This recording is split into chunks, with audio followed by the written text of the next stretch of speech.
تماشاوان انهجام موسیقی زانکویا حج تفه بشا سیاستی پروفسور متا کان یار میوانی منه هم دی افزیده بونا کوچاش ترکیه بر به اروپایی و بطایبتی لگل بریز کانیار بگرندستا سلاف بوته بریز کانیار دستی که دتخوازم بزنم genç dinamizma welatekîne Merhabalar. Dinamizma welatekîne dixwazin ji Tirkiye birevin vê rewşê tişbûyî Tirkiye çawa dinirxîne?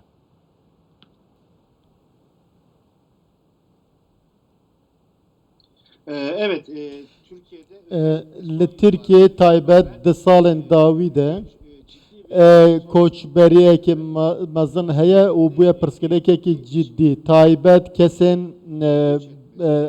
ezmûna xwe hene perwerdeyên baş girtine dixwazin ji Tirkiye biçin. Ne tenê ji bo eva dibe koçberiya mêjî jî yani ne tenê derfetên kar. Sala 2015 hatta 2019 duvarê profesoran da û mamosteyên zanîngehan da nêzîkî 13,000 kesan çûne karê xwe birine derveyî Tirkiye. Li gor raportên koçberiyê li Tirkiye di navbera salên 18 heta 24 sedî 54 ji wan dibêjin eger derfet hebe dixwazin biçin derveyî Tirkiye. Her wa kesên xwendekarên doktorayê ew ku akademisyenin sedî 75 ji wan dixwazin biçin derve. Her wayê lîsansa bilind jî sedî 68 û derçûyên zankoyî jî dîsa nêzîkî sedî 50 û derçûyên dibistana sereke jî sedî 35 ji wan dixwazin eger derfet hebe dixwazin biçin derveyî Tirkiye. Çi qas asta xwendinê bilind dibe rêjeya çûna derve jî bilindtir dibe dema em raportan dinêrin. Birêz kanyar egera vê çi ye egera vê xwestina koçberiyê çi ye? buyurun. Evet, işte bu göçün sebeplerine Sedemên koçberiyê çûna derve dema em binêrin destpêkê rewşa aboriya welata. Dema rewşa aboriya welat her diçe xerab dibe eva dibe sedemê debara malê tengezarî durist dike û kesên ku diçin welatan li wan welatan pirsgirêka debara malê nîne û reş aboriya wan baş e. Her wiha derçûyên zanîngehê jî li Tirkiye li gor ezmûna xwe kar nabînin, pîşe nabînin. Ewa dibe ew jî yek sedeme ku derçûyên zanîngehê biçin derve. Karê wan û pîşeyê wan carna ji hev cuda dibin. Lê hinek ewin ku xwendine derçûyên zanîngehê ne dixwazin li çi ser çi perwerde dîtine di wê pîşeyê de berdewam bibin. Lê niha kesên derçûyên zanîngehê hene li gor pîşeya xwe kar nabînin. Ji ber vê yekê jî diçin derve dema asta ezmûna wan zêdetir dibe, xwendina wan bilind dibe, daxwazên wanê çûna derve zêdetir dibe. Her wiha tenê li Tirkiye di standardên jiyanê de jî kêmbûn he. Dwarê tenduristî perwerde jîngehê de jî meriv dikare gelek tiştan bijmêre. Di gelek waran de li gor welatên din li Tirkiye lawazî heye pirsgirêk hene. Di nava wê de mafên demokratîk, mafên civakî û siyasî û demokrasiyê hene. Çi qas desthilat dibin otorîter li ser azadiya derbirînê, azadiya mafên mirov pirsgirêk derdikevin û dema asta xwendinê bilind dibe ew zêdetir van tiştan tê digin û dixwazin welatên ku van azadî hene biçin wan deran.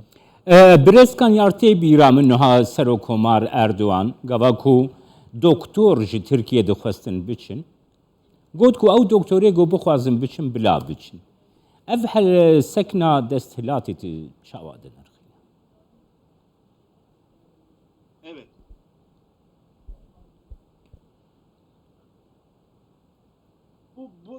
Bunu bir bunu tarihsizlik olarak Ez bêjim eva lazim e nehatibe gotin ev gotin nedicîde tu desthilatekî nikare yekîtiya pizîşkan yan jî kesên ku ezmûnekî wanê baş heye nikare bêje eger dixwazin biçin bira biçin ji ber ku ev kes ev wan kesan di zanîngehên dewletê de xwendine û dewlet gelek mesraf gelek xerc bo wan kirine û gihandine wê astê û divê dewlet madem ew qas kar kirine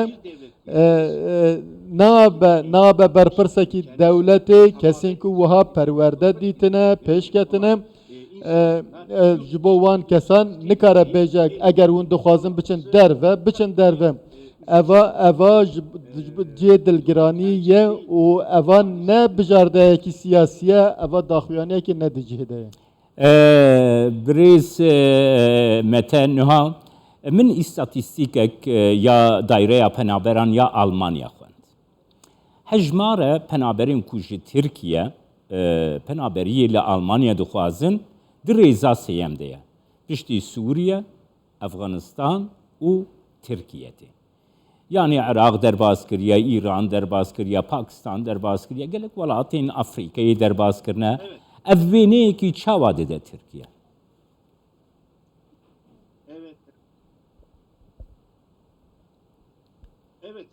benim Bele. elimdeki veriler sadece Ligor datayên di destê min de hene ne tenê bi Almanya'ya sînordare kesên ku çûne welatên endamên Awropa Tirkiye dîsa di rêza sêyem de piştî Sûriye û Efganistanê tenê mijdara mijdarê de nêzîkî 2000 kesan serdana welatên Awropa kirin her sal derçûyên amadeyî 5000 kes dixwazin biçin derve ne ku daxwaza wan hewl didin biçin derve eva rejeyekî pir zêde Almanya adara 2020 de yasayeke nû ji bo derfetên kar derxist û ji welatên wek Tirkiye jî ku ev kesên ku ezmûnê wan hene daxwaza wan kir li wê derê jî